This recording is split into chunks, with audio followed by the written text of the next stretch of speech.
Have you ever wondered how to iron on patches without ending up with a lopsided mess?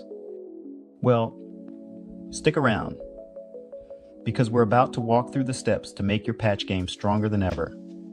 But first, let's talk about why patches are so awesome. Whether you're repping your favorite band, showing off your quirky personality, or just trying to cover that suspicious hole in your shirt, patches are a fun way to add flair to your clothes. But here's the thing. Getting that patch on there correctly can be a bit tricky if you don't know what you're doing. So, how do you iron on patches the right way? We'll get to that in just a second. But first, let's set the stage. You've got your patch, your shirt, and your iron. It's go time.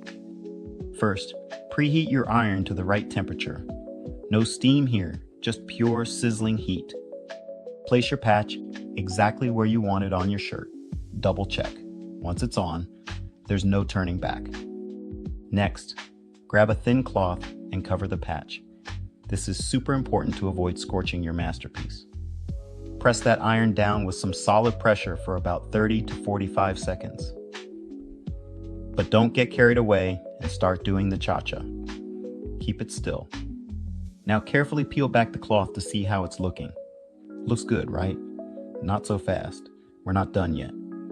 Flip the shirt inside out like a pancake and do the same on the back. Yes, the back. It helps make sure that patch isn't going anywhere. Once you've ironed both sides, it's time to check the edges.